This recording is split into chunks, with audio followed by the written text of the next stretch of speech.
Umum DPP Ikatan Alumni Universitas Negeri Yogyakarta, Bapak Profesor Suyanto MED PhD, yang kami banggakan dan kami muliakan, para narasumber, dosen Universitas Sanata Dharma Yogyakarta, Romo Patrisius Mutiara Andalas, SC, SS, STD, dosen Universitas Kristen Duta Wacana Yogyakarta, Ibu Nani Minarni, SI, SM Hum.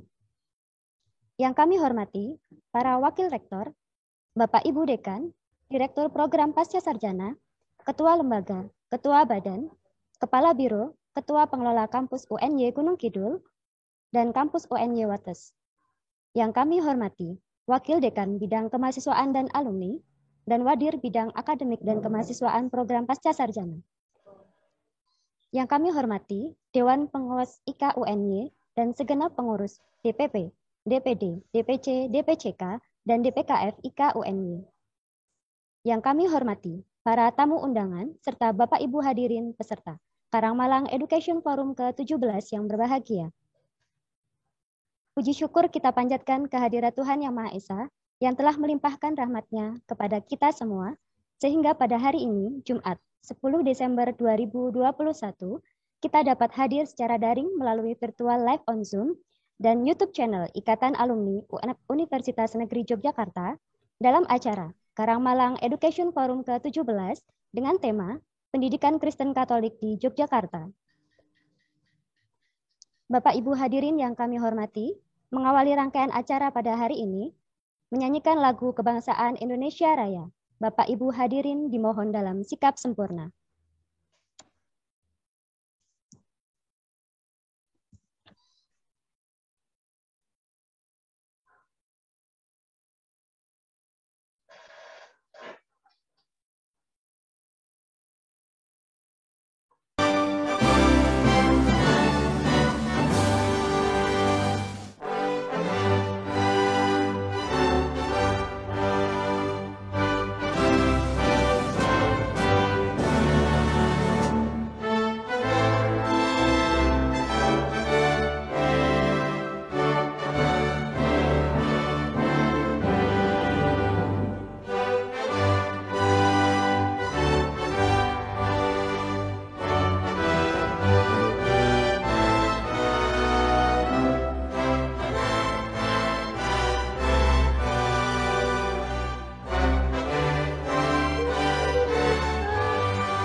Bapak Ibu hadirin yang kami hormati, selanjutnya adalah pembacaan doa kepada Bapak Ahmad Zainal Fanani MA. Disilakan.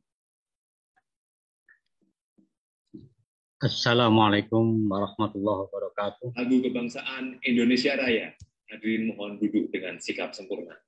Selamat siang, salam sejahtera untuk kita semua. Marilah kita bersama-sama berdoa dengan perasaan takut dan berharap pada Allah Subhanahu wa Ta'ala, Tuhan Yang Maha Esa. Ya Allah yang menguasai alam, tiada kata yang patut kami ucapkan kecuali puji syukur hanya kepadamu, karena nikmat-Mu yang tak terhingga yang telah Engkau limpahkan kepada kami, sehingga siang ini kami dapat melaksanakan dan mengikuti webinar ini. Ya Allah, Tuhan Maha Pengampun, Ampuni dosa kami, dosa orang tua kami, pemimpin kami, serta para guru kami yang telah mendahului kami. Sayangilah mereka ya Allah, karena mereka lah yang telah menanamkan fondasi karakter, membuka wawasan, serta mewarnai hidup kami dengan pemikiran dan usahanya. Terimalah amal bakti mereka ya Allah, catatlah sebagai amal soleh dan jadikanlah amal jariah. Ya Tuhan yang Maha Kasih, pada hari ini kami keluarga besar Dewan Pimpinan Pusat Alumni Universitas Negeri Yogyakarta dalam kegiatan Karangmalang Education Forum mengadakan seminar nasional dengan tema Pendidikan Kristen Katolik di Yogyakarta. Karena itu ya Allah, lancarkanlah acara kami ini. Berkatilah dan penuhilah dengan kebaikan dari awal hingga akhir acara ini. Bukalah pikiran kami, lenturkanlah lidah kami, berikanlah ide-ide yang cemerlang untuk membangun kekuatan pendidikan di Indonesia. Ya Allah yang Maha Perkasa, jadikanlah kegiatan seminar ini sebagai penyegar, sebagai pembangkit, sekaligus penggugah semangat kami di dalam meningkatkan kualitas pendidikan di Indonesia. Ya Allah, ya Tuhan kami, lapangkanlah dada kami dan lancarkanlah lidah kami, serta mudahkanlah urusan kami. Rabbana atina fid dunya hasanah wa fil akhirati hasanah wa qina adzabannar. Alhamdulillahirabbil alamin. Wassalamualaikum warahmatullahi wabarakatuh. Kami ucapkan terima kasih kepada Bapak Ahmad. Rekan-rekan, pemain-pemain Katolik di dalam pendidikan di Yogyakarta ini tidak bisa kita lepaskan dari cita-cita bahwa gereja Katolik itu ingin hadir dalam dunia pendidikan, dan secara khusus kehadirannya adalah melalui sekolah Katolik. Dan dalam bingkai itu, lalu sekolah-sekolah yang berdiri di Yogyakarta itu kita tempatkan.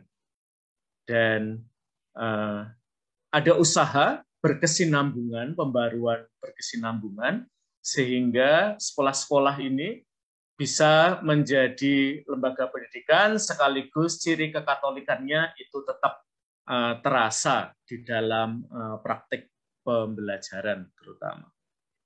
Nah, saya kira tantangan pendidikan Katolik di Yogyakarta, terutama pada era kekinian ini adalah bagaimana bisa bertahan, berselancar di dunia yang volatile, uncertain, lalu chaotic, lalu ambivalence, dan yang terakhir adalah disruptif.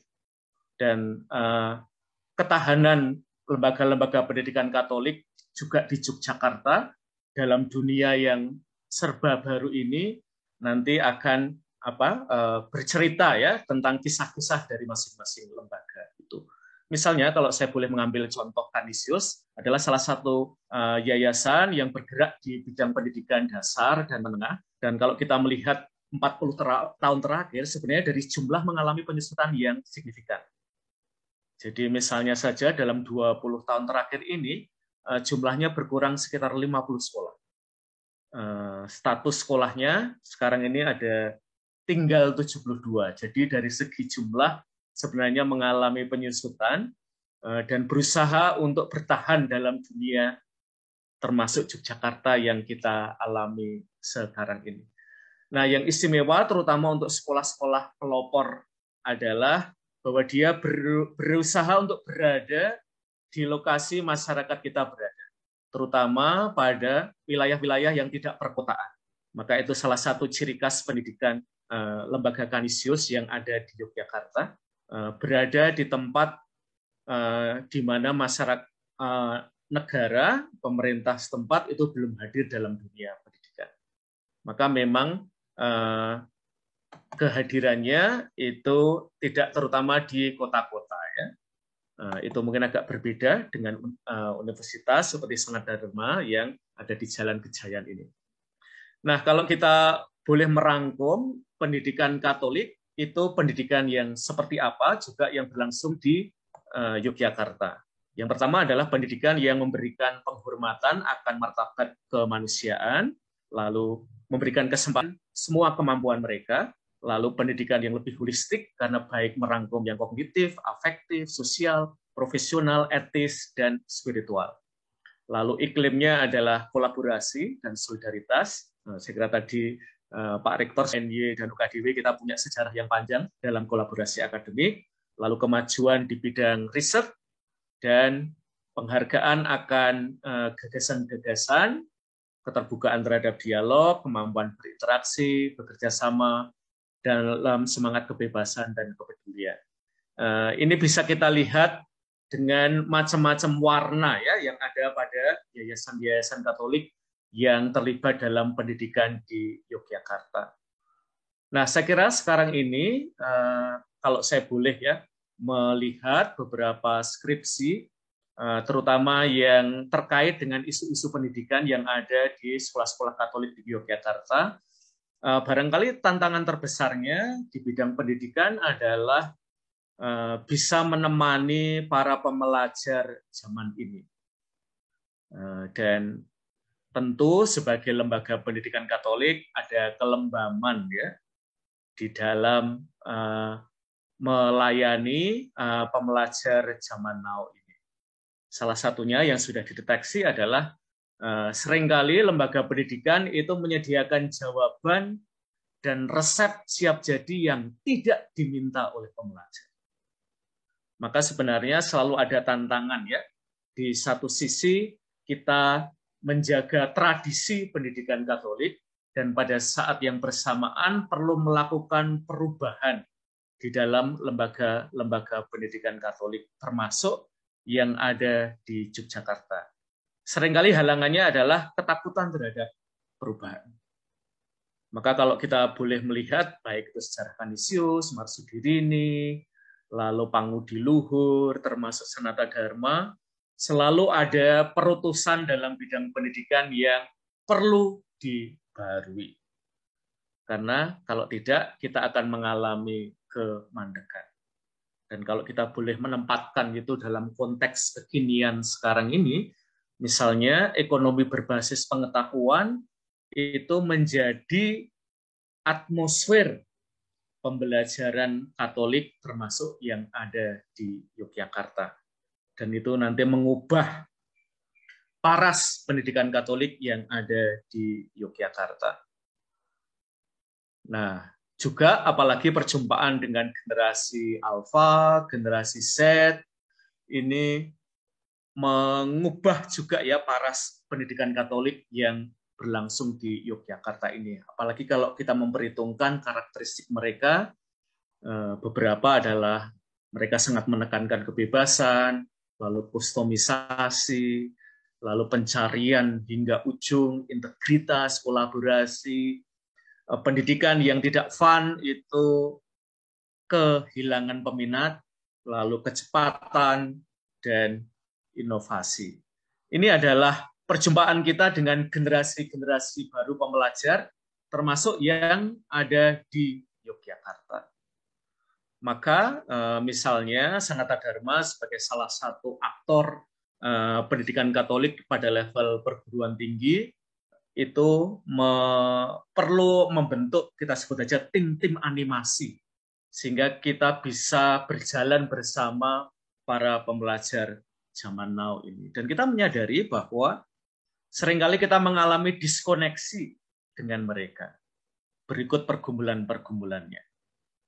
Saya mengambil contoh pendidikan agama yang kita selenggarakan di Sanata Dharma, karena buat saya menjadi salah satu potret bagaimana kita bergumul dengan tradisi sekaligus perubahan, juga konteks Yogyakarta yang boleh saya ringkas dalam 3 karakteristik. Yang pertama adalah pluralitas agama, yang kedua adalah pluralitas budaya, dan yang ketiga terutama adalah fakta kemiskinan yang ada di Yogyakarta. Tempat pendidikan Katolik di Yogyakarta itu berada.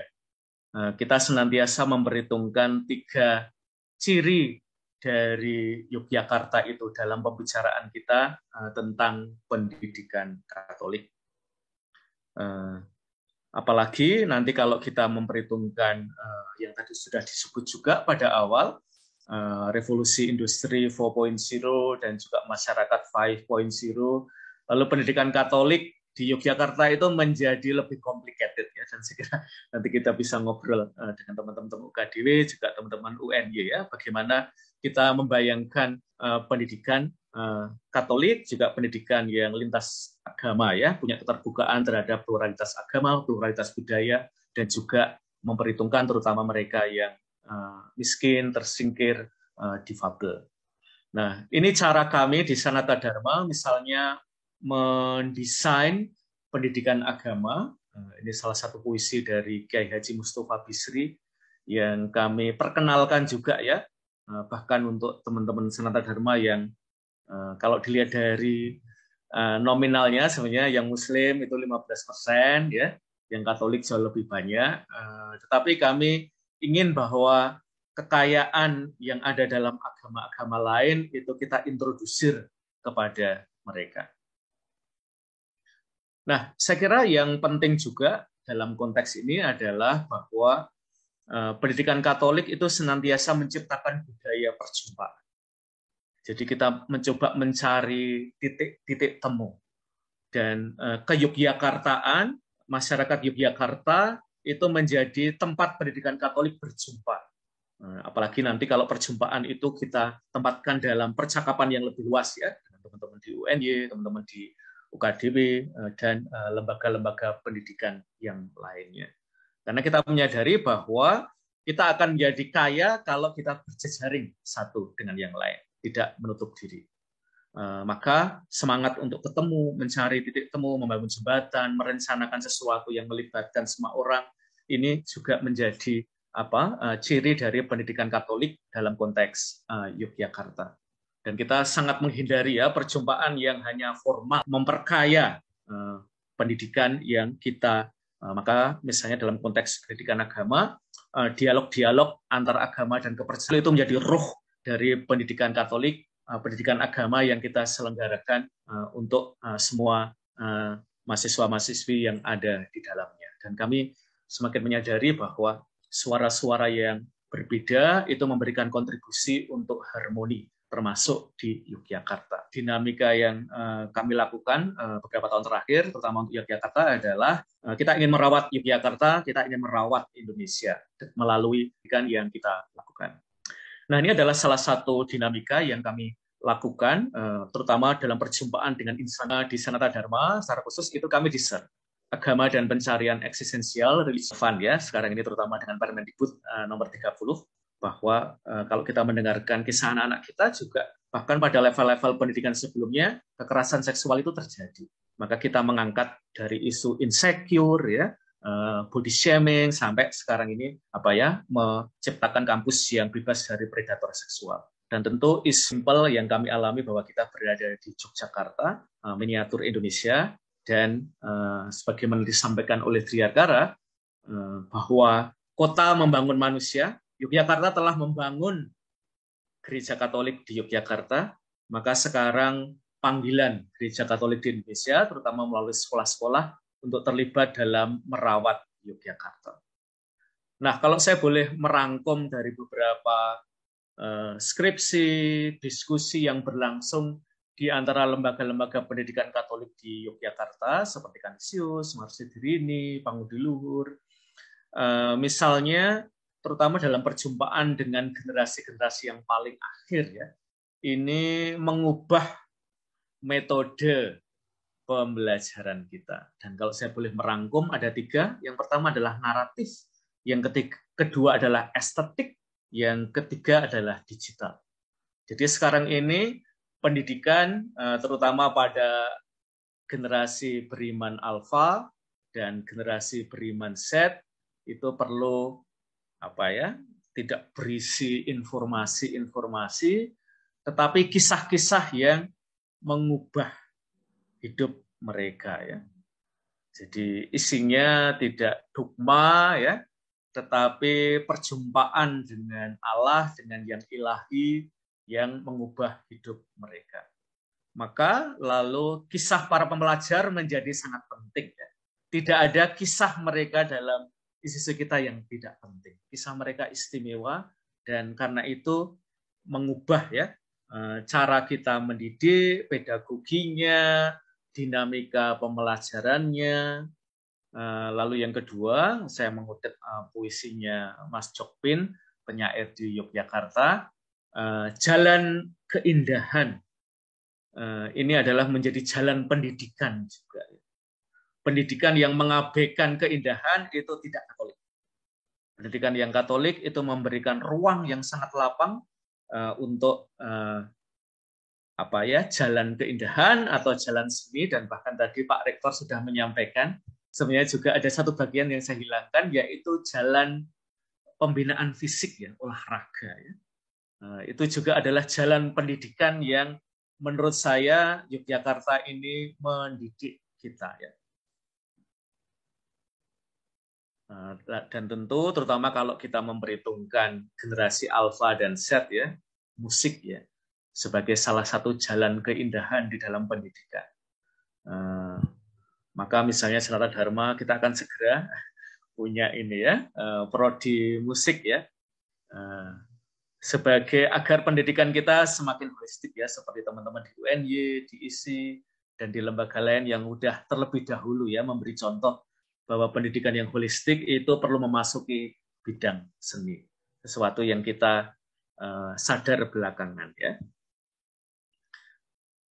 Lalu yang terakhir adalah tentu budaya digital ya, budaya yang sangat membentuk, dan Yogyakarta sendiri ada banyak startup digital, dan ini menginspirasi kita bahwa ini mestinya semakin memberi warna pada pendidikan, tidak hanya pada alat-alat yang kita pakai dalam pendidikan, melainkan budaya digital itu sendiri perlu kita pelajari secara sangat serius. Rekan-rekan, demikian beberapa potret kecil dari lembaga-lembaga pendidikan Katolik yang terlibat di dalam pendidikan di Yogyakarta. Saya akan sangat senang sekali nanti kita bisa melakukan pendalaman atasnya. Terima kasih. Oke, baik, terima kasih Romo Mutiara atas sharingnya kepada kami. Selanjutnya mungkin bisa dilanjutkan oleh Ibu Pendeta Nani Minarni. Saya persilahkan waktunya.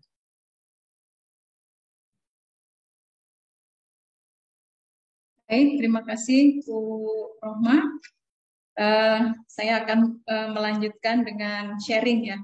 Dan mohon maaf Ibu Bapak,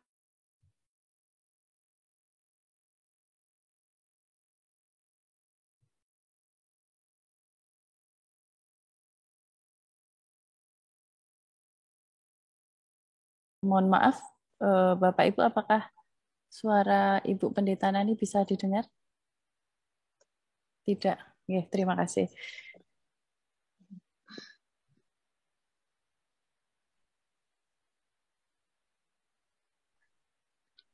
Ya, mungkin sambil menunggu Ibu Pendeta Nani, tadi saya tidak berani merangkum ya Romo.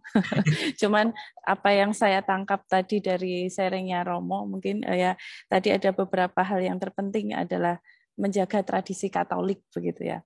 Dan tadi saya sendiri juga selalu punya rasa takut sebagai seorang pendidik ini ketika menghadapi sebuah perubahan.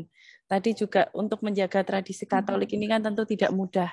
Ketika dunia yang dihadapi itu terus berubah. Nah, mungkin nanti bisa di-sharingkan lebih dalam bagaimana cara dan strategi untuk menjaga tradisi di tengah perubahan yang begitu cepat dan generasi yang gap-nya jauh dari kita ya. Setiap gap generasi ini kan selalu menimbulkan konflik ya Romo. Ya, di dalam teori generasi itu sudah disebutkan. Nah, dan ini bagaimana kita mengikuti generasi yang gap-nya cukup jauh dengan kita ya, dan tadi penjaga tradisi. Dan tentu saja kalau bicara tradisi ada begitu banyak tokoh di Katolik ya, ada Romo Zoetmulder mungkin ya yang menurut saya dia adalah seorang pembaharu dengan memasukkan budaya. Ya, tadi saya juga setuju dengan Romo bahwa dengan budaya dan seni itu semuanya akan lebih cair. Ya, sudah tidak melihat keberagaman identitas itu lagi. Nah, oke, saya tanyakan dulu pada panitia, apakah Ibu Pendeta sudah bisa?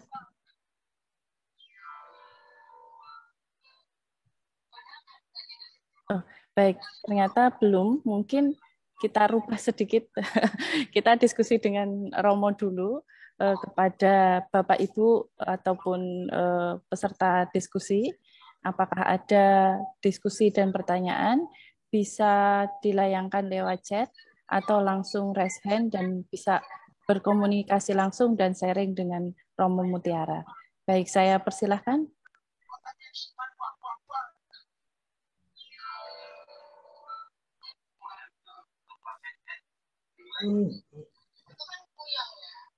Ada Dr. Nasiwan. Terima kasih, Bapak Dr. Nasiwan. Bisa menyalakan mic-nya langsung. Selamat siang. Selamat siang, Bapak Dr. Nasiwan. Halo, terdengar suara saya? Ya, sangat jelas. Ya, silakan. Oke, makasih Bapak Mutiara. Saya kira ini menarik, topik tentang pendidikan Katolik.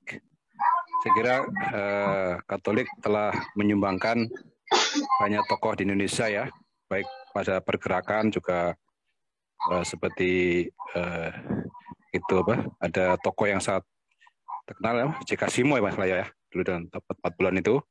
Sekiranya ini perlu digali lebih jauh.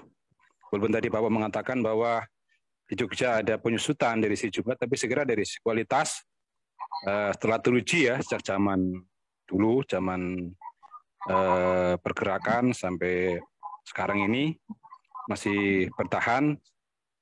Saya juga pernah berkunjung ke Canisius Pak itu, sana ke percetakan.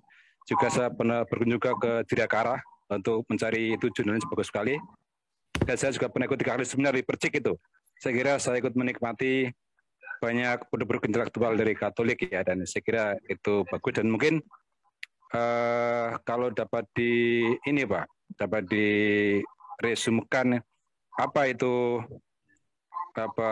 rahasia atau strateginya bisa bertahan ya sampai sekarang ini. Saya kira ini penting ya.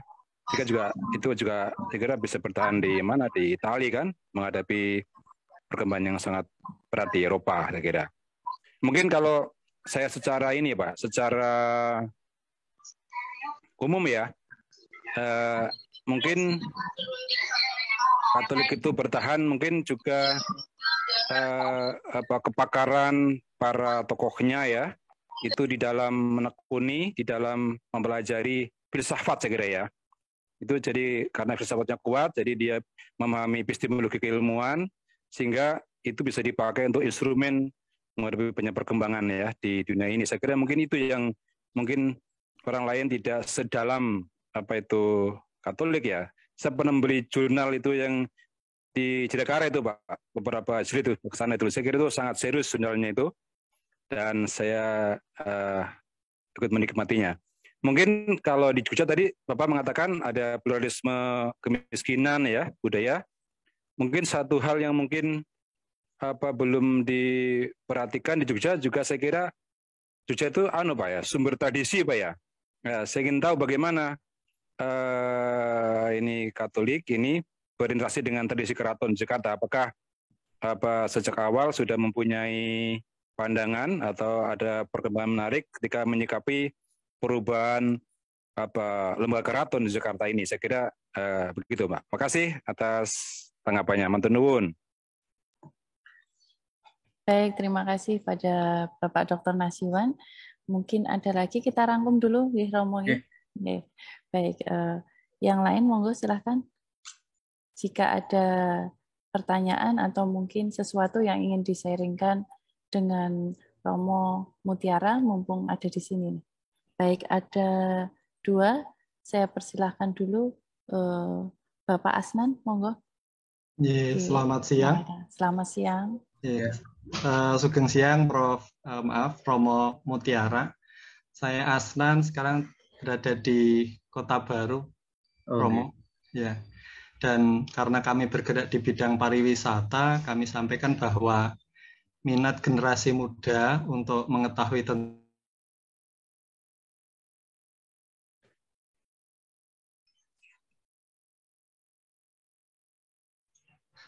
termasuk keberadaan dari gereja Santo Antonius yang berdiri 1926, ini banyak sekali memancing pertanyaan dari kalangan muda. Nah, mohon izin Romo, apa yang kiranya bisa kami informasikan kepada generasi muda terkait karakter dari pendidikan Katolik. Karena selain dari keinginan untuk mengetahui situs-situs penting dalam sejarah pendidikan Katolik, kiranya juga terkait dengan apa nilai utama yang menjadi pegangan dari pendidikan Katolik ini bisa kami sampaikan kepada para pengunjung Kota Baru, salah satu situs di Yogyakarta yang memiliki rekaman atas pendidikan Katolik di kota ini. Matur nuwun Romo, sugeng siang. Baik, terima kasih Pak Asnan ya. Ada 2 pertanyaan dulu nggih Romo. Ini ada 2 dari Bapak Dr. Nasiwan tadi yang menekankan kepada strategi menghadapi Yaman. Ya, kemudian yang kedua juga menekankan bagaimana interaksi antara gereja Katolik mungkin, pendidikan Katolik, gereja dan Keraton Yogyakarta. Kemudian pertanyaan dari Pak Asnan terkait dengan karakter pendidikan Katolik begitu. Romo, saya persilahkan, dan bagi Bapak Ibu yang masih ingin sharing bisa menuliskan di forum chat. Terima kasih. Monggo Romo. Terima kasih Dr. Nasiwan. Pertanyaan Dr. Nasiwan tadi mengingatkan saya pada sebuah buku tulisannya Thomas L. Friedman. Judulnya adalah Lexus and Olive Tree. Ya. Dia waktu itu mencoba untuk bicara tentang tegangan antara tradisi dan kemajuan. Nah, tradisi itu disimbolkan oleh pohon zaitun yang ada di Israel dan sekitarnya ya, Palestina. Dan kemudian mobil Lexus ya, mobil yang menyimbolkan kemajuan. Nah, dan dia melihat ada banyak skenario sebenarnya ketika tradisi itu ketemu dengan kemajuan. Ada yang mematikan Lexus sehingga dia hanya kuat tradisi, tetapi dia bilang kalau begitu kita nggak akan berjalan terlalu jauh. Sementara kalau kita hanya berjalan dengan mobil Lexus dan meninggalkan pohon zaitun, kita akan kehilangan akar. Maka sebenarnya saya kira challenge-nya memang ini ya, bagaimana akar dan kemajuan ini bisa jalan bareng ya. Dan saya kira baik UNY, Sanata Dharma, UKDW, dan banyak lembaga pendidikan lain bergumul ya untuk juggling antara merawat tradisi yang memang memberikan akar sekaligus terbuka pada perubahan, terutama di era Society 5.0 dan Revolusi Industri 4.0. Lalu saya kira kalau kita boleh melihat secara lebih kritis ya, ada kecenderungan globalisasi kedangkalan ya. Jadi globalisasi itu bisa juga membawa kedangkalan ya. Orang tidak mau untuk bicara memasuki ruang-ruang kedalaman ya. Pengetahuan tentu adalah salah satu ruang kedalaman, dan tadi Dr. Nasiwan sudah memberikan contoh misalnya seseorang misalnya Mulder yang menulis buku tentang Kalangwan, jadi melakukan untuk kita barangkali sesuatu yang kok bisa ya orang mendedikasikan hidupnya untuk pengetahuan yang sangat spesifik itu ya. Nah, saya kira itu adalah tradisi pendidikan juga. Tradisi pendidikan dalam gereja Katolik, yaitu menawarkan kedalaman. Di tengah dunia yang seringkali sangat cepat, dan yang lebih dihargai adalah kecepatan, dan kadang-kadang lalu kedangkalan itu ngikut ya dengan kecepatan itu. Lalu yang lain saya kira yang sudah disebut oleh Dr. Nasiwan adalah pendidikan humaniora ya, atau liberal arts ya. yang tetap diberikan tempat. Saya memberikan contoh di Sanata Dharma itu ada beberapa prodi yang sebenarnya nggak laku ya, atau kurang peminat. Tetapi mengapa Universitas Sanata Dharma tidak menutup saja karena pertimbangan bisnis dan membuka lebih besar ya kelas-kelas yang memang laris. Karena kita mempertahankan humaniora. Kalau dan pendidikan humaniora itu agak kurang laris ya. Di beberapa program studi ya, misalnya sejarah, itu ilmu sejarah itu kita peminatnya sedikit. Pendidikan sejarah agak lebih banyak, tetapi tidak sebanyak yang barangkali kita harapkan ya, maksimum kapasitinya. Pendidikan bahasa Indonesia ya, dan prodi-prodi humaniora ya. Kita saya kira akan juga membuka prodi kesehatan jasmani dalam waktu yang tidak akan lama lagi, karena itu adalah bidang humaniora ya. Maka memang institusi pendidikan Katolik saya kira salah satu yang bisa diapresiasi adalah pendidikan-pendidikan yang membangun atau memformasio ya orang secara holistik itu dijaga, dipertahankan. Meskipun secara ekonomi merugi. Saya kira itu keputusan berani ya dari institusi pendidikan. Dan juga nanti sekolah-sekolah Kanisius ini kan yang istimewa adalah sisi frontiernya ya. Dia berani di pelopor dengan risiko ya tidak favorit sebenarnya. Ketika masyarakat itu menuju ke kota ya. Nah, sementara dia berani untuk berada di lokasi-lokasi di mana barangkali kemajuan masih belum sangat terjadi di sana, masyarakatnya miskin, termasuk nanti juga difabilitas, itu area-area frontier yang lembaga-lembaga pendidikan Katolik perlu masuk ke dalamnya. Oke, lalu saya mau menjawab pertanyaan yang kedua dari Pak Asnan, fenomena gereja Kota Baru ya. Ini menarik ya. Kalau ke gereja sana itu Anda tidak ditanyai agamanya apa. Karena tidak sedikit ya yang beragam agama itu ke situ ya, entah karena pacarnya atau pengen tahu. Jadi gereja itu sendiri tidak pernah meminta KTP Anda ya untuk bisa masuk ke sana.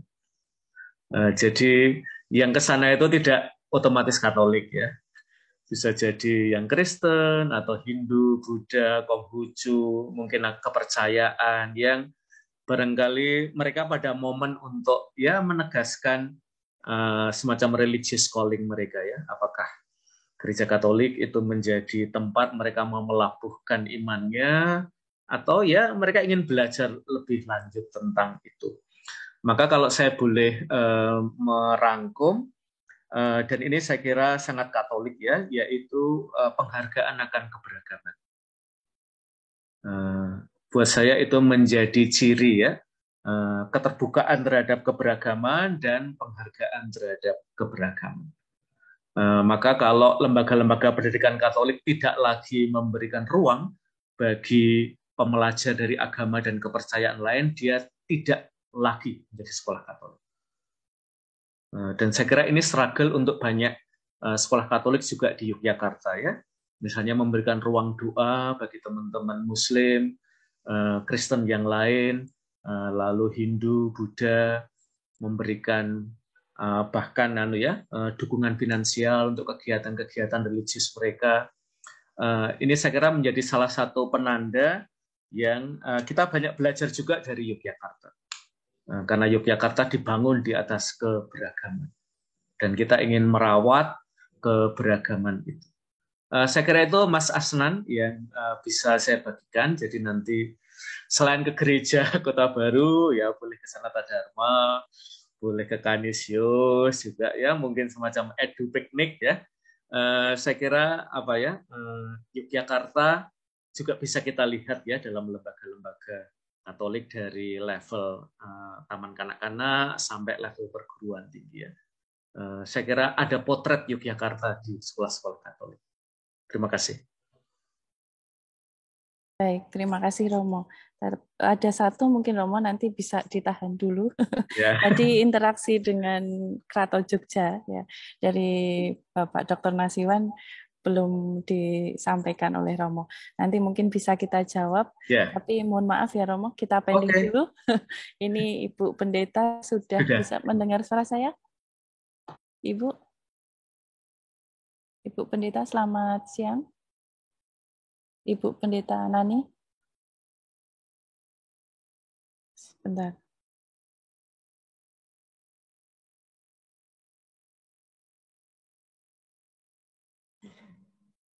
Saya belum bisa mendengar suara Ibu Pendeta Nani. Sudah? Iya, baik. Ibu Pendeta Nani, selamat siang.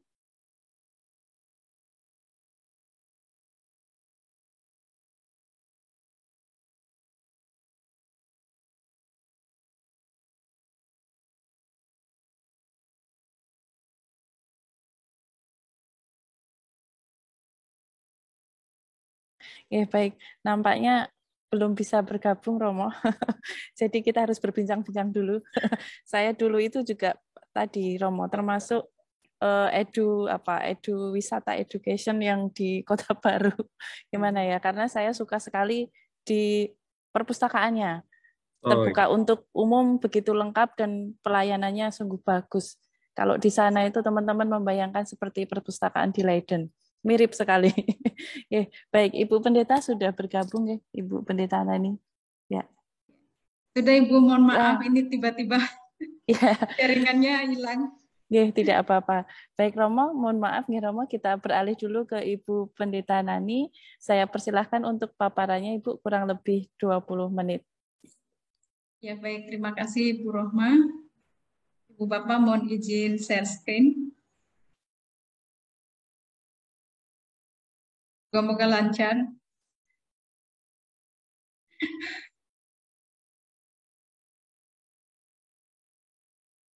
Apakah sudah tampak ya? Proses. Jadi grogi di gara-gara mendengarkan Romo Andalas tadi. Ya.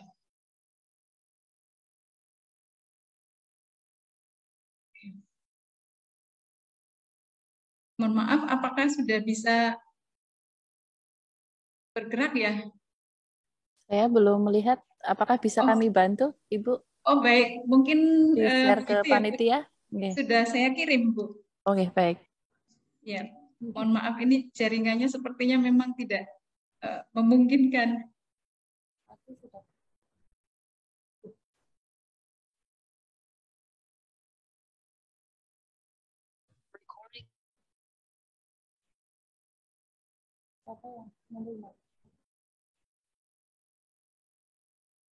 Oke, Ibu mungkin Ibu Pendeta minta tolong di screen-nya di. Ini sedang saya matikan, tapi mohon maaf ini ternyata juga persoalan dengan laptop ini.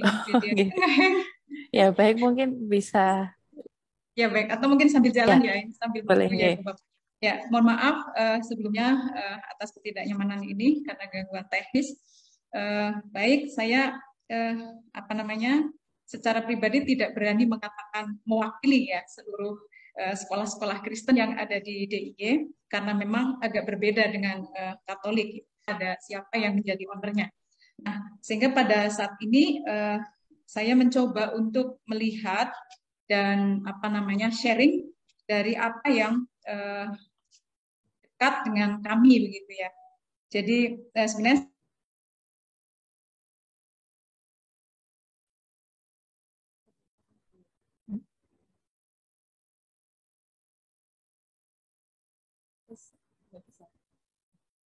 baik, mohon maaf ternyata ini keluar Zoom lagi. Kadang-kadang teknologi itu memudahkan kita tapi juga sekaligus jadi kendala. Baik, sambil menunggu Ibu Pendeta Romo, mohon maaf ya Romo, ini kita berdiskusi kembali. Bagi Bapak Ibu yang ingin sharing ya silahkan menuliskan di kolom chat atau bisa langsung raise hand. Saya persilahkan. Mungkin saya sambil jawab pertanyaan dari Dr. Nasiwan tadi ya, soal hubungan antara Keraton Yogyakarta dengan Gereja Katolik ya. Tentang nasionalisme Islam dan budaya dan Jawa ya terutama. Di situ kita mendapatkan informasi betapa Keraton Yogyakarta itu punya usia yang lebih tua ya daripada Republik ini ya. Dan itu menjadikan hubungan Gereja Katolik itu penuh hormat ya kepada keraton ya. Dan terutama pada masa-masa di mana keraton yang bahkan waktu itu menjadi tempat Republik ini berada, maka Gereja Katolik itu juga memindahkan ya kantornya ke Yogyakarta. Dan buat saya ini sebentuk penghargaan akan dan juga dukungan ya terhadap keberadaan Republik yang waktu itu pindah ke Yogyakarta pada era Monsinyur Sugio ya, Sugio Pranoto. Mungkin ini menjadi salah satu potret kecil ya bahwa Gereja Katolik itu ingin menyertai perjalanan Yogyakarta dan juga bahkan Republik ini ya. Maka sebenarnya ada ungkapan dalam bahasa Latin yaitu Sentire cum Ecclesia dan Sentire cum Patria ya. Jadi kita punya rasa kesepahaman tidak hanya dengan gereja melainkan juga dengan negara. Termasuk juga pemerintahan setempat. Maka saya kira sikap yang ada dalam diri orang-orang Katolik juga yang ada di Yogyakarta adalah mau membantu Sultan ya dalam banyak hal yang memang Yogyakarta membutuhkan institusi Katolik atau gereja Katolik yang ada di Yogyakarta. Saya kira itu sikap umum gereja Katolik yang ada di Yogyakarta dalam kaitan dengan ini ya keraton ya. Terima kasih Bu Roma. Baik, terima kasih Romo Mutiara. Baik Bapak Ibu, mungkin di sini juga saya lihat ada pesertanya itu pengelola Yayasan TK Yayasan Katolik gitu Romo. Saya minta mungkin Ibu Pratiwi untuk menyampaikan sharingnya. Saya persilahkan Ibu Pratiwi. Terima kasih Bu Roma. Selamat siang Romo. Selamat siang Pak Rektor, Pak Sardiman, Pak Prof Yanto, dan semua yang ada di link ini. Saya sebetulnya ini, maaf ini double karena ada kuliah praktisi ke kampus, tapi saya menyempatkan untuk ikut karena ajakan Romo Andalas di Facebook. Nah, kebetulan kalau boleh sharing, tadi diundang untuk sharing sedikit, itu saya mengelola, ditunjuk oleh Wanita Katolik Republik Indonesia untuk mengelola Yayasan Dharma Ibu. Yayasan Dharma Ibu itu bentukan dari Wanita Katolik dan menangani atau menaungi 21 TK Indriasana. Itu di 2 kabupaten dan 1 kota.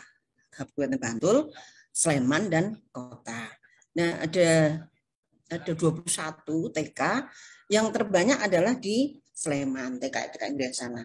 Ada yang gemuk, dalam arti gemuk itu jumlahnya, atau ada yang agak kerontang seperti itu ya.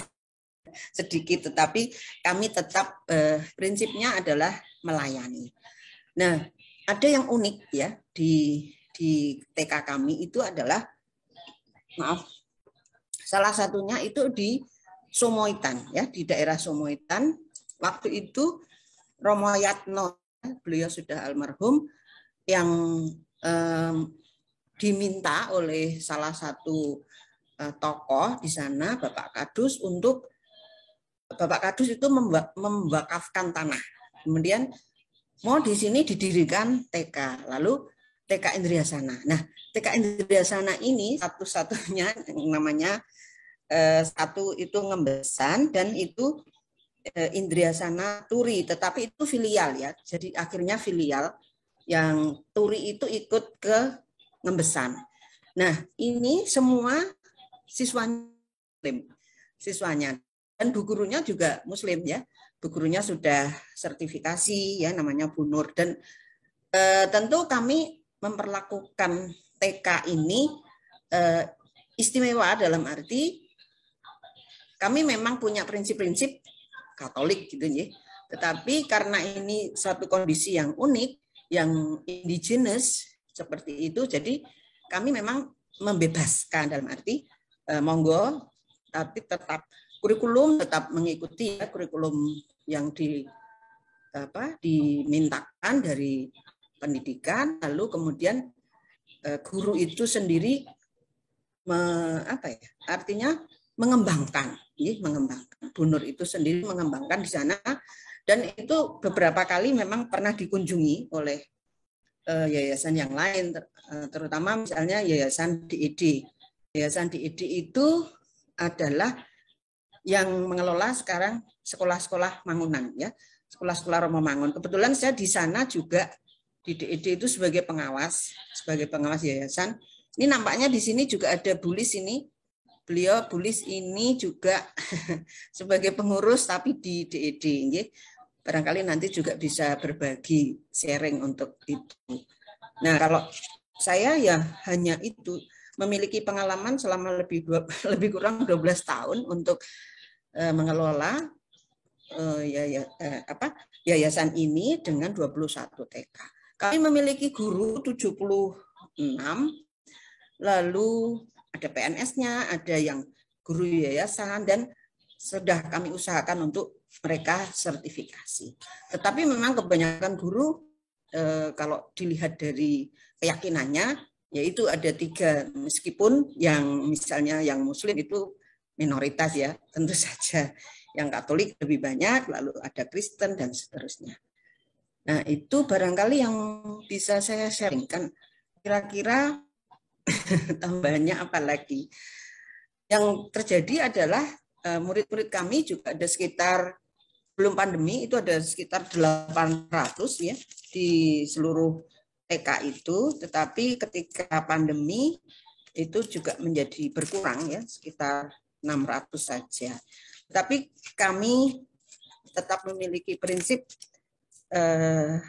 mengelola dengan pelayanan, pelayanan yang terbaik tentu saja. Kami juga kagum ya pada guru-guru kami itu yang meskipun muda-muda dan mereka sarjana semua, kebanyakan sudah sarjana, tetapi memang tidak khusus PAUD gitu.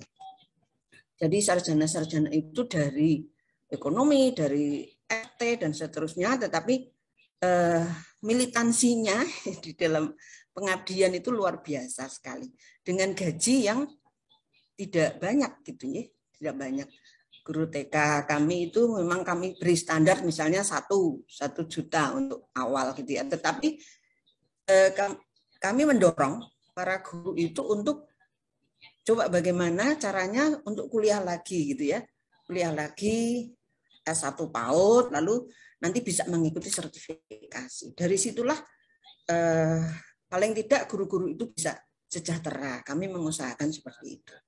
Kalau tentang apa artinya, ada prinsip-prinsip yang memang kami inginkan dan itu sudah kami wujudkan juga di dalam istilahnya menapa nggih, kalau di ABA mungkin ada juga, kami punya buku untuk pegangan bagi siswa, yaitu namanya keindriasanaan gitu ya. Keindriasanaan itu dikembangkan dari awal mula dibentuknya yayasan itu sampai kepada saat sekarang bagaimana. Jadi di dalam buku itu juga kami sudah menyinggung tentang media digital seperti itu. Tentu saja pengajarannya ataupun bentuk-bentuk proses belajar mengajarnya itu menyesuaikan dengan pikiran ataupun perkembangan anak-anak TK. Seperti itu mungkin Mbak Roma yang bisa saya sampaikan. Mohon maaf. Ya baik, terima kasih Ibu Pratiwi ya yang sudah sharing ya dari pengalaman mengelola TK ya, Yayasan Katolik untuk TK ya, sekolah TK. Ya, matur nuwun Ibu Pratiwi. Ya, baik, ini Ibu Pendeta Nani sudah bergabung. Oke. Sudah, mohon ya, maaf. baik. Ya, baik. Saya persilahkan Ibu Pendeta. Ya baik. Apakah saya bisa dibantu share screen ya? Ya baik, terima kasih Ibu Bapak. Mohon maaf sekali untuk ketidaknyamanannya. Ya, saya secara pribadi tidak berani mewakili seluruh sekolah-sekolah Kristen yang ada di DIY karena memang berbeda ya. Kebanyakan sekolah Kristen itu berbeda dan bergantung siapa yang jadi ownernya, siapa pemiliknya. Berbeda dengan mungkin warna Katolik dan sebagainya.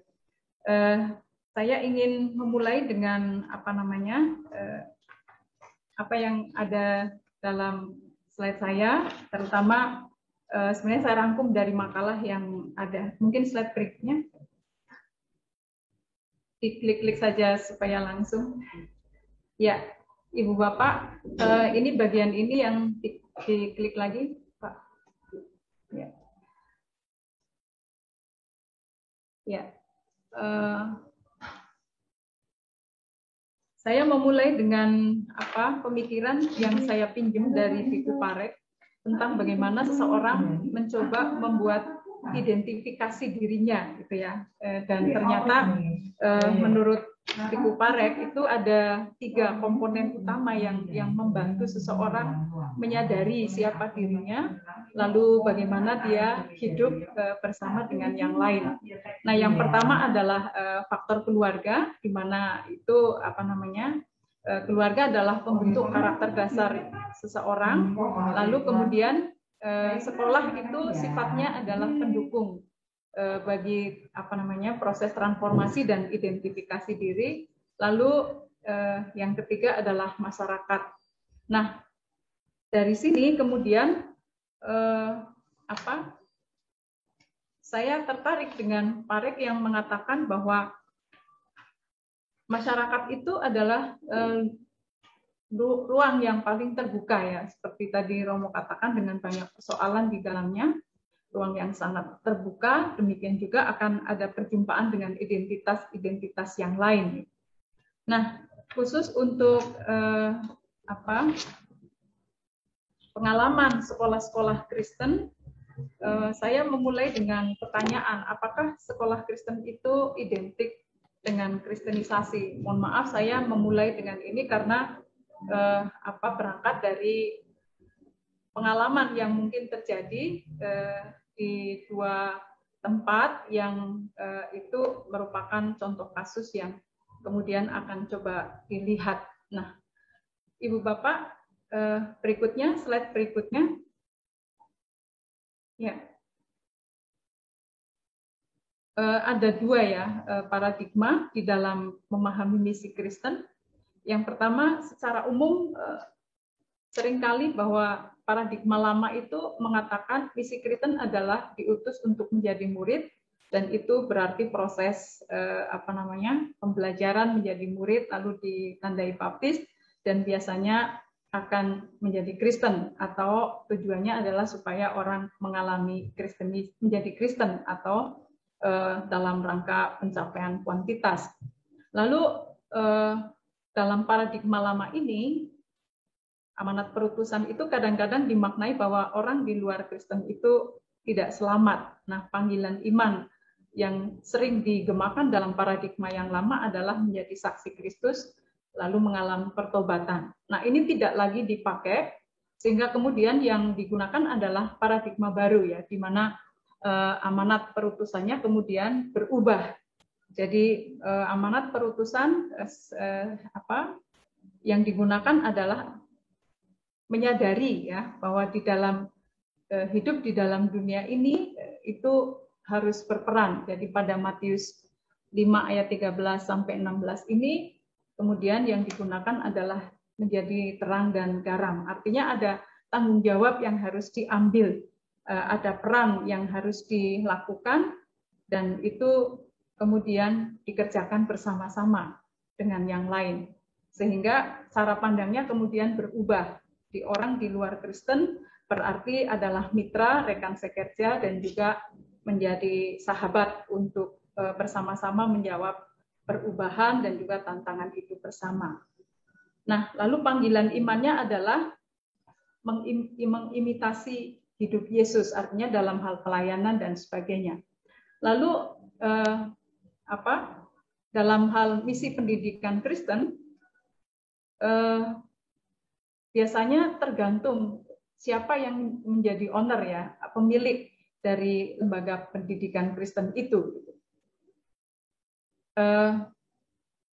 Pendidikan Kristen itu bukan tempat untuk penginjilan atau kristenisasi, tetapi dia adalah tempat untuk melakukan atau terjadinya proses identifikasi diri dan juga transformasi. Nah, berangkat dari kerangka pikir ini kemudian saya mencoba melihat seperti apa misi pendidikan Kristen pada lembaga Kristen yang kemudian dipraktekkan terutama pada dua institusi yang saya pilih untuk coba dilihat. Mungkin slide selanjutnya, saya berangkat dari studi kasus ya yang terjadi antara 2017 sampai dengan 2001 pada periode 5 tahunan ini. Saya mencoba melihat bagaimana misi yang ada di sebagai contoh adalah SMA Pokri 2 begitu ya. Lalu dan juga yang ada di UKDW. Jadi ternyata ada pergeseran paradigma ya yang di mana masing-masing punya misi mula-mula, dan ketika saya cek dalam dokumen ternyata pada periode awal pendirian misi mula-mula memang dalam rangka pengajaran dan untuk menjadikan melalui pendidikan Kristen supaya orang kemudian juga diharapkan menjadi Kristen. Nah, ini paradigma yang lama ya, yang ternyata pernah ada di dalam tubuh lembaga pendidikan ini. Tetapi kemudian ada pengalaman-pengalaman perjumpaan dan mungkin ya semua sudah tahu bahwa efek dari terutama yang ada di SMA Pokri 2 dan juga UKDW, kami mengalami ketika tahun 2017 kemudian ada semacam intimidasi begitu ya, kami katakan intimidasi, dan itu menjadi tantangan ya, tetapi sekaligus juga menjadi dalam tanda petik melihat ulang apakah misi yang mula-mula itu masih relevan untuk dikerjakan di dalam situasi dunia yang sudah berubah begitu rupa begitu. Maka kemudian ada proses yang berjalan dan kemudian seperti yang terjadi di SMA Pokri 2 misalnya, pengalaman tahun 2017 itu justru kemudian memperkuat identifikasi dirinya dan membuat mereka mengatakan bahwa menjadi sekolah multikultur Indonesia dengan berbagai pertimbangan bahwa ternyata yang sekolah di Pokri itu bukan hanya Kristen tetapi juga ada 6 agama di dalamnya dan ada suku bangsa yang beragam dan sebagainya. Demikian juga yang ada di UKDW. Nah, memang UKDW sendiri sudah punya visi dan misi yang cukup kuat bicara tentang melayani dunia pluralistik. Tetapi pengalaman yang terjadi itu kemudian sekarang semakin menguatkan betapa pentingnya pendidikan yang menekankan sikap keterbukaan dan juga mengajarkan sikap toleran. Ya, berikutnya. Slide berikutnya. Ya. Langsung saja ya. Baik. Nah, hasil dari 2 kasus yang kemudian coba saya lihat, kembali yang pertama, hasil pembahasan. Ya, ini ya ada persamaan tapi juga ada perbedaan di kedua lembaga pendidikan ini. Persamaannya adalah dasar misinya sama-sama berdasarkan firman Tuhan. Lalu ternyata pendirinya adalah salah satunya adalah GKJ.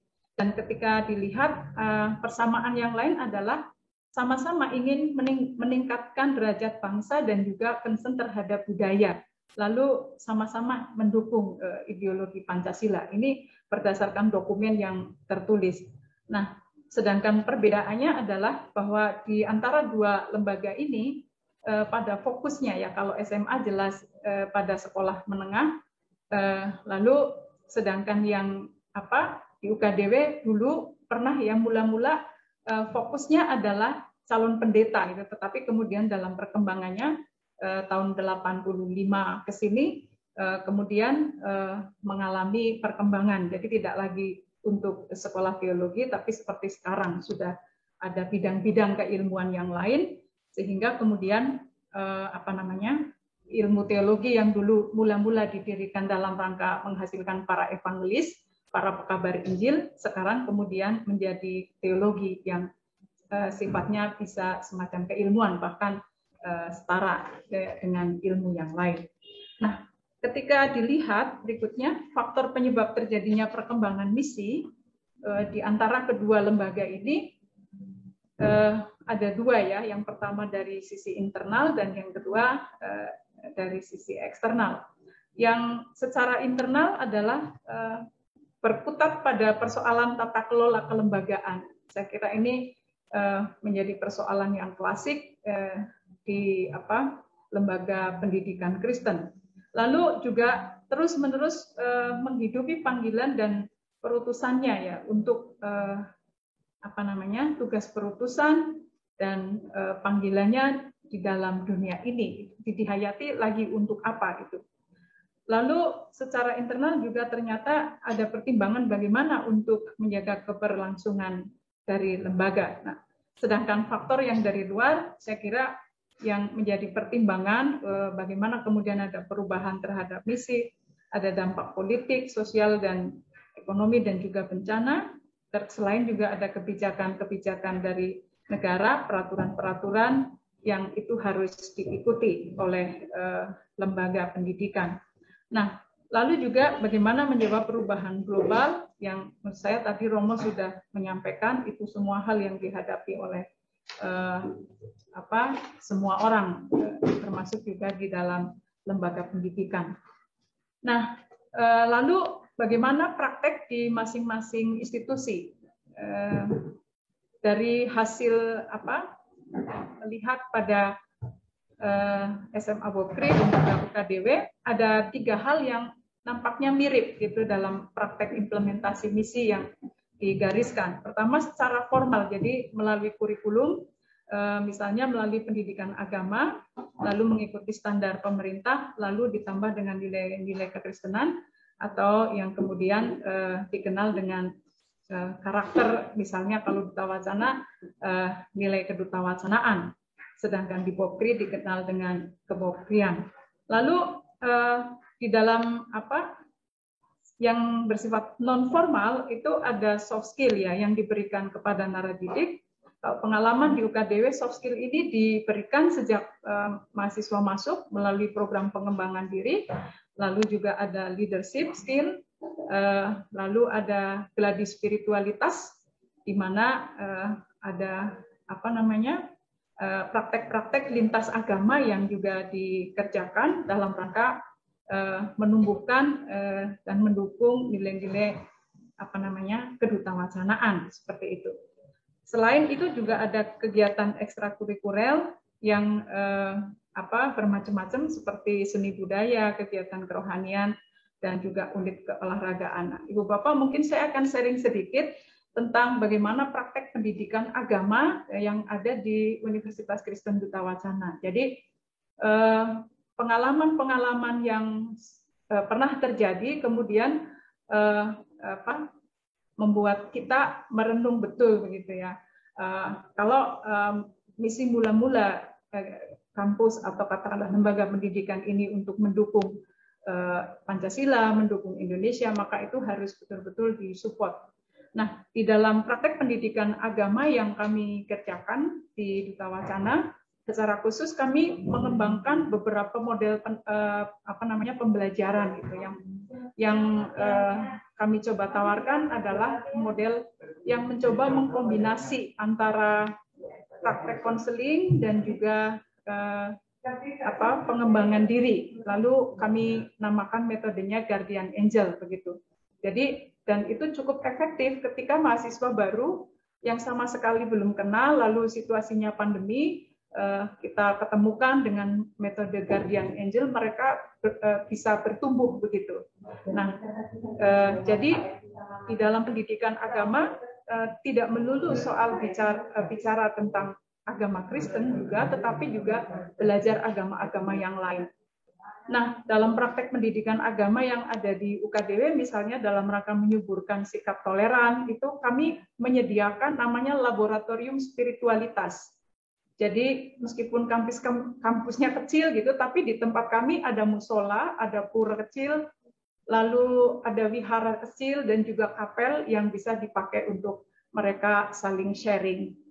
Nah, lalu yang kemudian kami perkuat di bagian ekstrakurikuler misalnya adalah kegiatan kerohanian, itu ada retreat lintas agama. Jadi kita kembangkan internal untuk mahasiswa, ada retreat lintas agama, dan juga latihan spiritualitas lain yang melibatkan tokoh-tokoh agama di dalamnya. Gitu. Nah, dengan demikian maka melalui pendidikan agama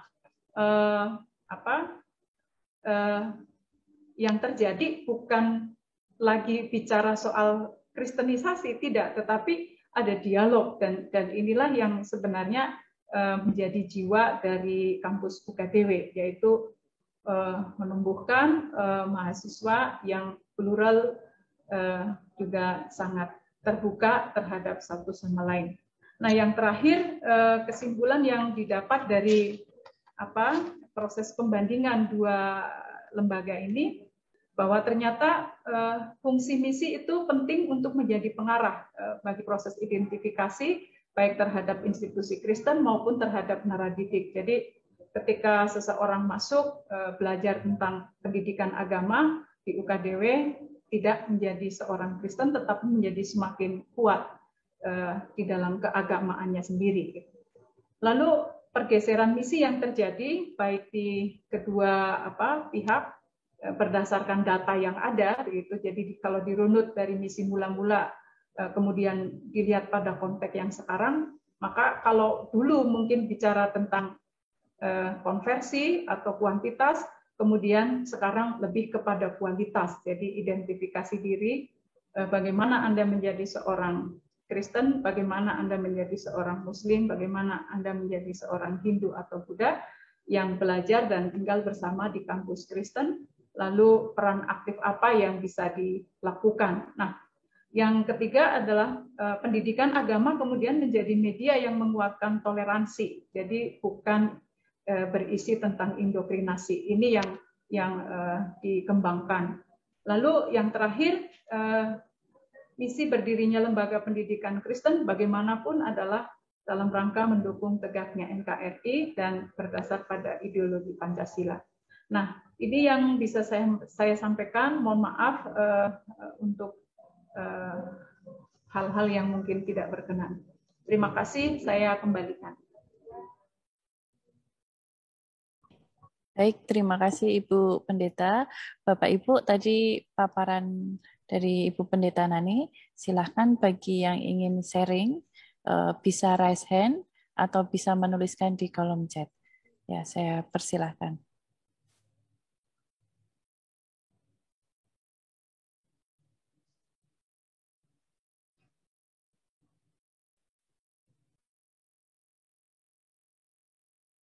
Untuk sesi ini pertanyaannya khusus Ibu Pendeta Nani ya, supaya terfokus dulu.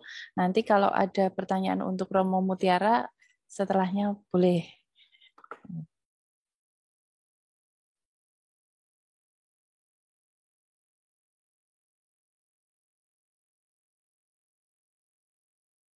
Ya, ini dari YouTube Ibu Pendeta Nani sudah ada satu yang masuk. Ya, pertanyaannya tentang karakter apa yang ditekankan dalam pendidikan Kristen dan apa perbedaannya dengan pendidikan Katolik. Nah, mungkin ini nanti combine jawabannya ya untuk ada pertanyaan di YouTube. Ya, lalu yang di forum ini apakah masih ada?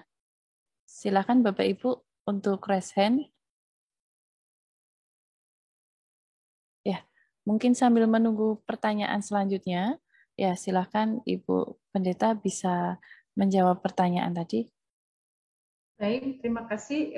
Jadi karakter apa yang ditekankan gitu. Jadi berdasarkan apa yang coba kami lihat, yang saya lihat, yang SMA Pokri 2 misalnya ada nilai-nilai gitu ya. Nilai-nilai diantaranya adalah integritas, lalu kemudian kasih dan pelayanan yang tulus begitu. Kalau yang ada di UKDW kami punya disingkat OIS begitu ya, obedience. Jadi bagaimana hidup dalam kepatuhan pada Allah.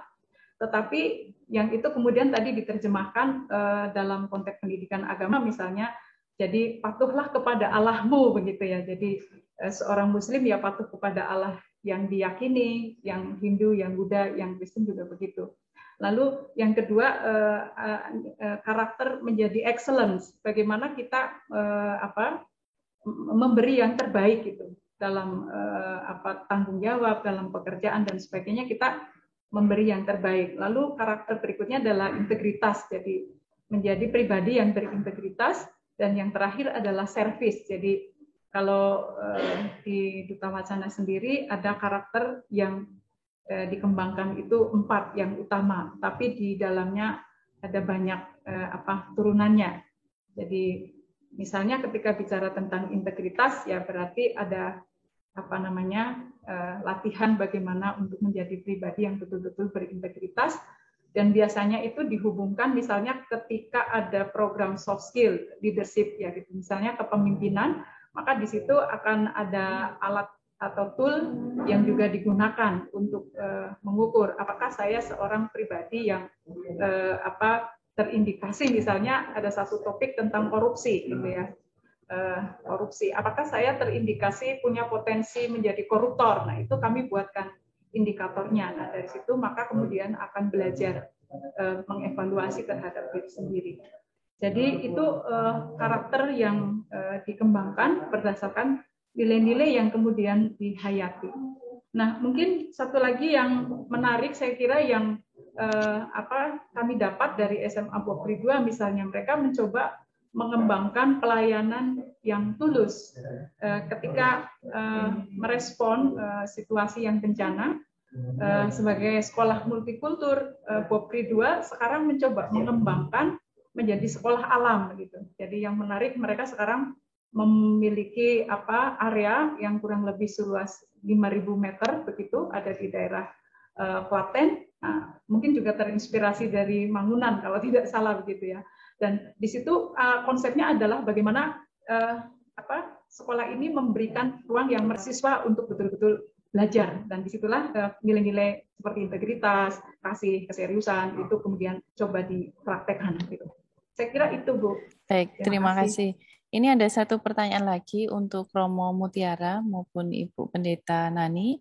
Ya, seperti kita tahu bahwa di beberapa kelompok agama seperti Muhammadiyah punya jaringan yang berkeling dengan badan usaha dan sosial. Begitu juga dengan Katolik dan Kristen. Ya, mungkin ada rumah sakit dan sebagainya ya. Nah, apakah jaringan badan usaha dan sosial itu juga menghidupi di lingkup pendidikan yang dikelola oleh lembaga-lembaga tersebut? Terima kasih. Ini siapa dulu? Monggo. Silakan.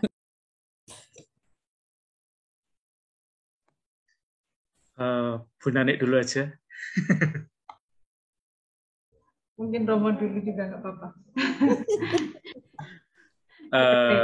Kalau ada banyak ini ya, lembaga yang baik memiliki sayap sekolah maupun sayap sosial ya. Misalnya Tarakanita itu baik sebagai lembaga yang didirikan oleh para suster CB ya, punya Panti Rape, juga punya Tarakanita ya, punya Sela Duce. Jadi ada yang beragam seperti itu, Ibu. Ada juga misalnya Serikat Yesus yang mendirikan Sanata Dharma itu hanya memiliki pendidikan dan di pendidikan yang lebih rendah juga ya, pendidikan dari taman bermain sampai SMA ya. Kalau kita melihat tidak hanya konteks Jakarta tapi Indonesia ya. Jadi memang kalau kita ini pengalaman Sanata Dharma ya. Siapa yang membiayai Sanata Dharma? Adalah orang miskin. Karena mayoritas mahasiswa-mahasiswi kita dari mereka yang miskin. Jadi ini buat saya istimewa sekali. Sebuah universitas besar dibiayai oleh mahasiswa-mahasiswi yang orang tuanya miskin. Ya. Dan ini yang justru memberikan kekuatan kepada kampus seperti Sanata Dharma. Ya. Karena ini mengingatkan kita untuk selalu menjaga kepeloporan, ya, untuk masuk ke ruang-ruang, termasuk di Yogyakarta. Kami pengen bahwa ketika rakyat atau warga Yogyakarta pengen Sanata Dharma hadir di situ, kita ada di situ.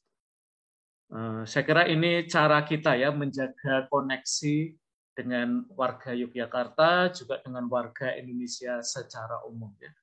Jadi yang membiayai Sanata Dharma itu bukan usaha-usaha yang menghasilkan keuntungan, tetapi terutama mereka yang miskin, merekalah yang membiayai running cost-nya Sanata Dharma sehingga kita bisa bertahan nanti Desember ini usia 66 tahun. Ya. Dan saya kira itu yang kita alami juga di Canisius dan banyak lembaga-lembaga Katolik yang lain. Mungkin nanti teman-teman yang punya lembaga seperti Bu Pratiwi ya di Indriasana dan mungkin para suster yang lain bisa juga berbagi ya. Kalau pengalaman Sanata Dharma memang simple banget ya. Kampus ini yang membiayai orang miskin. Terima kasih. Baik, terima kasih Romo ya. Ibu silakan. Ya, baik. Terima kasih. Kalau ditanya badan usaha, sebenarnya saya tidak terlalu paham gitu. Posisi karyawan gitu agak berbeda. Kalau biasanya yayasan begitu ya, mereka yang akan mengelola. Tapi mungkin karena ada rumah sakit begitu mungkin.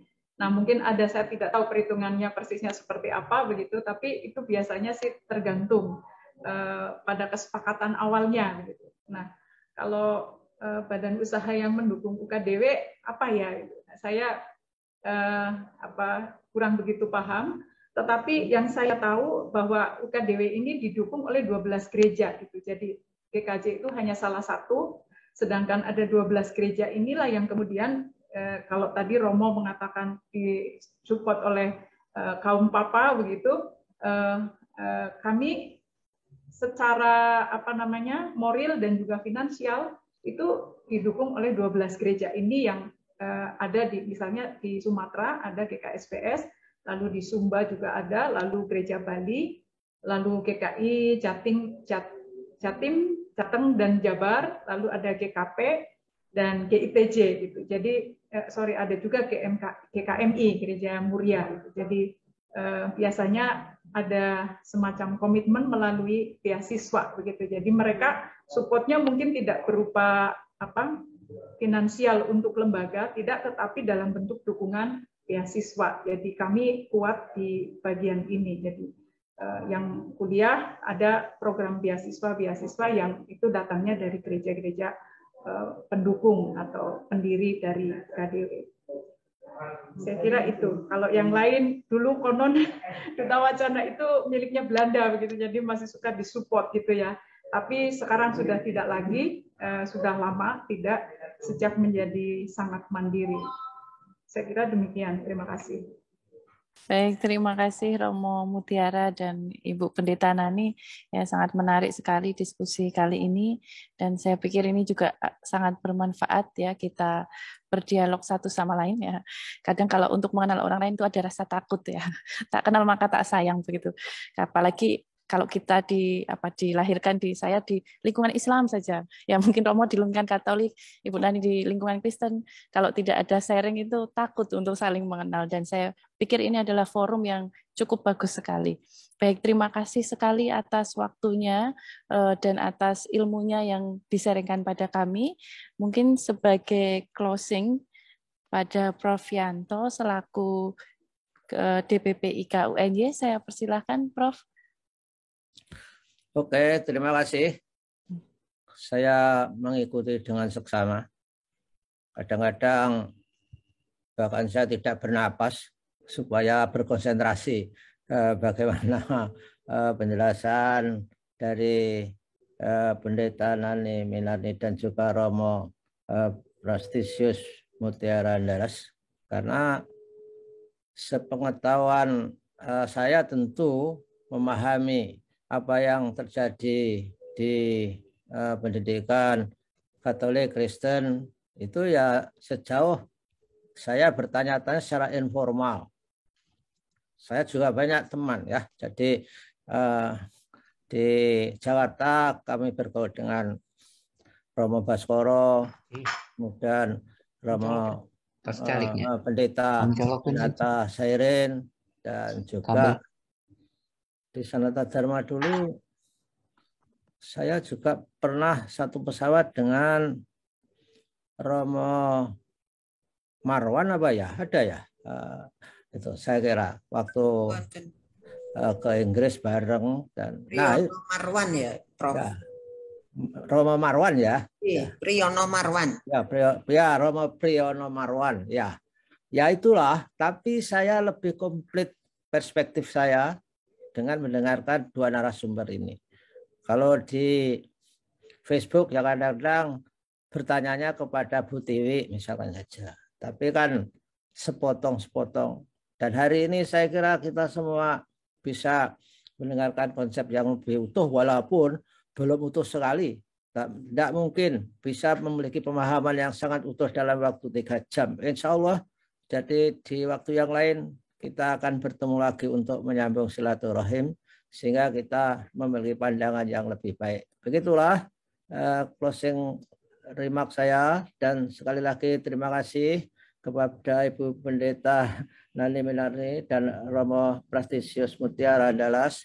Mudah-mudahan Tuhan memberkati kita semua. Terima kasih. Assalamualaikum warahmatullahi wabarakatuh. Waalaikumsalam warahmatullahi wabarakatuh. Terima kasih Prof. Yanto. Dengan demikian diskusi kali ini saya tutup dan saya kembalikan ke MC. Saya persilahkan.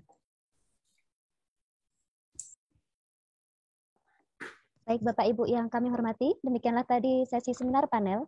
Kami mengucapkan terima kasih kepada para narasumber dan juga moderator, kepada Romo Patrisius Mutiara Andalas, Ibu Pendeta Nani Minarni, juga Ibu Roma yang telah membawakan acara sesi seminar panel tadi. Bapak Ibu yang kami hormati, sebelum kami mengakhiri pada acara pada hari ini, perkenankanlah kami menyampaikan informasi terkait kegiatan pada hari ini. Yang pertama adalah Karamalang Education Forum ke-17 ini merupakan rangkaian webinar berseri, materi dan hasil diskusi yang disampaikan dalam CAF ke-10 sampai dengan ke-18 akan dirangkum dalam satu buku yang berjudul Renaisan Pendidikan Yogyakarta, Investasi Pendidikan, Peradaban untuk Indonesia dan Dunia. Yang kedua, kami mengingatkan kembali kepada Bapak Ibu peserta Karamalang Education Forum ke-17, dimohon untuk segera mengisi link presensi yang telah disampaikan oleh petugas melalui chat Zoom dan YouTube channel Ikatan Alumni Universitas Negeri Yogyakarta.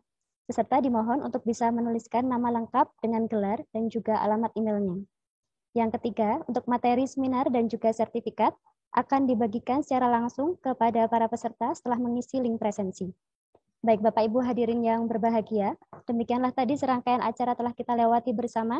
Semoga kegiatan Karamalang Education Forum ke-17 ini dapat mempererat tali silaturahmi, memberikan tambahan wawasan ilmu dan senantiasa membawa manfaat untuk kita semua. Bapak Ibu yang kami hadirin, yang kami hormati, marilah tutup acara pada hari ini dengan doa syukur bersama. Alhamdulillah. Baik, kami mengucapkan terima kasih atas kehadiran dan partisipasi Bapak Ibu hadirin peserta serta para tamu undangan pada acara Karamalang Education Forum ke-17 pada hari ini. Atas segala kekurangan dalam kami menyajikan dan membawakan acara, kami mohon maaf. Salam sehat dan sampai jumpa kembali pada acara Karamalang Education Forum web berseri selanjutnya. Wassalamualaikum warahmatullahi wabarakatuh. Waalaikumsalam. Waalaikumsalam warahmatullahi wabarakatuh. Terima kasih Romo Mutiara, Ibu Nani, Prof. Yanto. Terima kasih Romo, Prof. Yanto. Terima kasih Bapak Ibu. Terima kasih. Nanti kalau masih ada pertanyaan kami akan menghubungi Romo dan Ibu. Ya, mungkin untuk melengkapi buku yang kami susun nggih Romo Mutiara, Ibu Nani. Siap. Karena setelah ini kami akan mengolah menjadi satu bab dan nanti mungkin kami mohon dibantu untuk semacam mereview. Oke. Dengan senang hati. Terima kasih, Romo. Sami-sami. Terima kasih. Ya, Bu Ruki. Ya.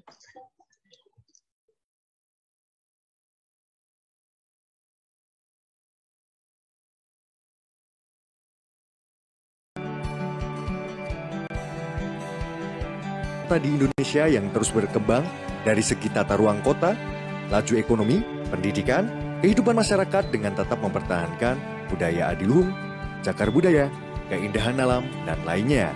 Jogja dikenal sebagai kota pelajar dengan segudang lembaga pendidikan tinggi, baik negeri maupun swasta, yang telah menjadi daya tarik dan medan magnet bagi putra-putri bangsa dalam mengejar pendidikannya. Universitas Negeri Yogyakarta menjadi universitas terkemuka di Indonesia dan dunia dengan menghasilkan lulusan yang unggul, kreatif, dan inovatif. UNY meluluskan kurang lebih 7.000 mahasiswa tiap tahunnya yang telah terbukti mampu bersaing secara global dan nasional. Alumni UNY tersebar di berbagai penjuru di Nusantara, bahkan beberapa berkarir di dunia internasional. Agar hubungan dan kerjasama antara alumni dengan universitas harus senantiasa tetap terjalin, maka dibentuklah Ikatan Alumni Universitas Negeri Yogyakarta. IKA UNY secara historis berdiri dengan nama IKA IKIP Yogyakarta. Dibentuk melalui musyawarah keluarga alumni IKIP Yogyakarta pada tanggal 12 Januari 1989 dan disahkan pada reuni atau musyawarah nasional alumni IKIP Yogyakarta pada tanggal 18 Mei 1989. Sehubungan dengan perubahan IKIP Yogyakarta menjadi Universitas Negeri Yogyakarta atau UNY, maka IKA IKIP Yogyakarta diubah nama menjadi IKA UNY dalam musyawarah nasional alumni UNY pada tanggal 6 Juni 2002. Sejalan dengan visi kami menjadi organisasi yang kuat dan membanggakan bagi alumni, alma mater, dan masyarakat umum, IKA UNY berkomitmen mewujudkan jaringan kerjasama antar lembaga, peningkatan profesionalisme, dan kualitas pengabdian alumni, serta memantapkan IKA UNY sebagai mitra UNY untuk mengembangkan dan melayani masyarakat dengan prinsip Ing ngarso song tulodo, ing madya mangun karso, tuturi handayani. Apa Ikatan Alumni Universitas Yogyakarta? Adalah sebuah organisasi resmi dimiliki oleh Universitas Yogyakarta dengan tujuan kekuatan dan potensi alumni supaya bisa mengabdi baik melalui organisasi. Jadi Ikatan Alumni itu akan memberdayakan semua alumni di mana saja berada. IKA UNY selama ini telah berkontribusi pada kemajuan dan perkembangan Universitas Negeri Yogyakarta, pada khususnya dan dunia pendidikan pada umumnya. IKA UNY membangun jaringan dan organisasi di berbagai wilayah melalui pengurus DPD, DPC, DPKF, dan DPCK. DPP IKA UNY melaksanakan kerjasama dengan beberapa unit pelayanan yang ada di lingkungan Sivitas UNY untuk memberikan fasilitas bonus atau potongan pada alumni dengan menunjukkan kartu alumni, antara lain UPT Perpustakaan UNY, UNY Hotel, Physical Therapy Clinic UNY, dan Fitness Center. IKA UNY konsisten melaksanakan pemberdayaan masyarakat melalui pengembangan kawasan edwisata pada dusun binaan di Gunung Kidul, yaitu Kampung Emas Plumbungan, sejak 2014. Dalam bidang kesejahteraan, DPP IKA UNY mengawal pembangunan gedung layanan alumni oleh universitas sejak tahun 2018. Tujuan didirikannya gedung IKA UNY selain sebagai kantor pusat kegiatan, sekaligus memfasilitasi kegiatan alumni dan masyarakat luas. Gedung ini dilengkapi dengan guest house, ruang usaha, ruang rapat, ruang workshop, serta pemanfaatan rooftop untuk kuliner, live music, dan lainnya. Diharapkan melalui gedung baru IKA UNY, alumni yang berkontribusi dalam menerapkan Tridharma perguruan tinggi semakin banyak dan berkualitas. Sebagai basis usaha, IKA UNY juga mendirikan PT IKA Usaha Ngesti Yogatama. Seiring dengan tantangan global, perkembangan revolusi industri 4.0 dan society 5.0, seluruh anggota IKA UNY baik di tingkat pusat maupun daerah berkomitmen untuk selalu berkontribusi didasari semangat dan nilai-nilai yang tertanam untuk kemajuan Universitas Negeri Yogyakarta dan bangsa Indonesia. tak henti mencipta karya, dituntut kreatif dalam menuangkan idealisme dengan menghasilkan inovasi terbaik, membuat kami menyadari arti sebuah kerja keras.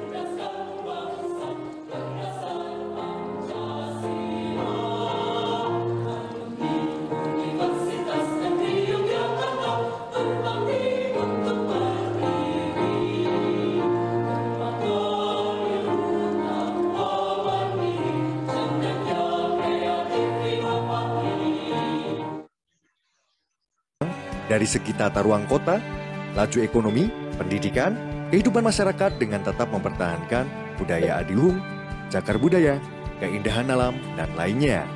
Jogja dikenal sebagai kota pelajar dengan segudang lembaga pendidikan tinggi, baik negeri maupun swasta, yang telah menjadi daya tarik dan medan magnet bagi putra-putri bangsa dalam mengejar pendidikannya. Universitas Negeri Yogyakarta menjadi universitas terkemuka di Indonesia dan dunia dengan menghasilkan lulusan yang unggul, kreatif, dan inovatif. UNY meluluskan kurang lebih 7.000 mahasiswa tiap tahunnya, yang telah terbukti mampu bersaing secara global dan nasional. Alumni UNY tersebar di berbagai penjuru di Nusantara, bahkan beberapa berkarir di dunia internasional. Agar hubungan dan kerjasama antara alumni dengan universitas harus senantiasa tetap terjalin, maka dibentuklah Ikatan Alumni Universitas Negeri Yogyakarta. IKA UNY secara historis berdiri dengan nama IKA IKIP Yogyakarta. Dibentuk melalui musyawarah keluarga alumni IKIP Yogyakarta pada tanggal 12 Januari 1989 dan disahkan pada reuni atau musyawarah nasional alumni IKIP Yogyakarta pada tanggal 18 Mei 1989. Sehubungan dengan perubahan IKIP Yogyakarta menjadi Universitas Negeri Yogyakarta atau UNY, maka IKA IKIP Yogyakarta diubah nama menjadi IKA UNY dalam Musyawarah Nasional Alumni UNY pada tanggal 6 Juni 2002. Sejalan dengan visi kami, menjadi organisasi yang kuat dan membanggakan bagi alumni, alma mater, dan masyarakat umum. IKA UNY berkomitmen mewujudkan jaringan kerjasama antar lembaga, peningkatan profesionalisme, dan kualitas pengabdian alumni, serta memantapkan IKA UNY sebagai mitra UNY untuk mengembangkan dan melayani masyarakat dengan prinsip Engar Sosong Tulodo, Eng Madyo Mangun Karso, Tuturi Handayani. Apa Ikatan Alumni oleh Universitas Negeri Yogyakarta dengan tujuan untuk menghimpun kekuatan dan potensi alumni supaya bisa mengabdi secara lebih baik melalui organisasi. Jadi Ikatan Alumni ini akan memberdayakan semua alumni di mana saja berada. IKA UNY selama ini telah berkontribusi pada kemajuan dan perkembangan Universitas Negeri Yogyakarta umumnya. IKA UNY membangun jaringan dan